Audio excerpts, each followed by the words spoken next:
Hello, ఈరోజు నేను రవ్వ దోశ చేస్తున్నా. రవ్వ దోశ కోసం బొంబాయి రవ్వ 2 కప్పులు తీసుకున్నా. దాన్ని కొంచెం మిక్సీ పడితే సన్నగా ఉంటుంది, కానీ కొంచెం మిక్సీ పట్టుకుంటే మనకు తొందరగా కాలుతుంది దోశ. చట్నీ కోసం 1 కప్పు పల్లీలు వేయించుకున్నా, 2 టమాటాలు, మిర్చి, కొత్తిమీర కాడలు 2 వేసుకున్నా. కాడలు ఇంకేసుకుంటా, 2 ఎల్లిపాయలు వేసి మొత్తం మగ్గించుకుంటున్నా. కొంచెం మంచిగా మగ్గాల వేయించుకుంటే పెంక మీద.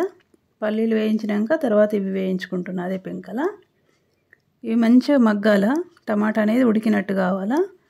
ఇది టమాటా చట్నీ టైపే, కానీ కొన్ని పల్లీలు ఇంకేసుకున్నా, నువ్వులు ఇంకేసుకోవచ్చు వేసుకోవాలనుకున్న వాళ్ళు. నేను పల్లీలు వేసుకున్నా. ఇట్లా అన్నీ వేయించుకొని పక్కకు తీసి పెట్టుకోవాలా. ఫస్ట్ రవ్వని మిక్సీ పట్టుకున్నా సన్నగా. పట్టుకొని ఫస్ట్ ఇది పట్టేసుకొని కొన్ని వాటర్ పోసి నానబెట్టాలా. 1 అర్ధ గంట ముందు నానబెట్టుకుంటే మంచిగా వస్తాయి దోశలు. పల్లి చట్నీ తయారు చేసుకుంటున్నా. ఫస్ట్ రవ్వ నానబెట్టేసినట్టు పక్కకు, పల్లి చట్నీ, కొంచెం ఉప్పు, కొంచెం చిటికెడు పసుపు కలర్ కోసం వేసుకొని పక్కని పల్లి చట్నీ పట్టేసుకోవాలా. పల్లి చట్నీ రెడీ. చింతపండు వేసుకోవద్దు, టమాటా వేసుకోవద్దు. నేను టమాటా వేసి పట్టేసుకున్నా. రవ్వ ఫస్టే నానబెట్టుకున్నా కదా. ఇప్పుడు సన్నగా తరిగిన కొత్తిమీర, పచ్చిమిర్చి, ఉల్లిపాయలు సన్నగా తరుక్కోవాలా. దోశలా కలిసిపోవాలి అవి, అంత సన్నగా తరుక్కోవాలా. ఇది మామూలు దోశ పిండి తీరి చిక్కగా ఉండదు, బాగా పలసగా వేసుకోవాలా. సాల్ట్, పిండికి మనం రవ్వ ఎంత నానబెట్టినామో దానికి తగినంత సాల్ట్ వేసేసుకొని, కొంచెం చిటికెడు పసుపు వేసుకొని కలర్ కోసం మంచిగా కలిపేసుకోవాలి. ఫస్ట్ కలిపేసుకొని కొంచెం బియ్యం పిండి,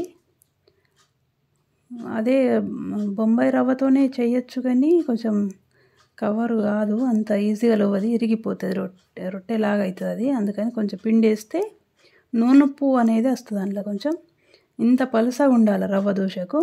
నీళ్ళు ఎంత పలసగా ఉండాలి అంత పలసగా ఉండాలి రవ్వ దోశ పిండి. అది మామూలు దోశ పోసినట్టు పోయొద్దు, ఇది పైకి వెళ్ళి వేయాలి.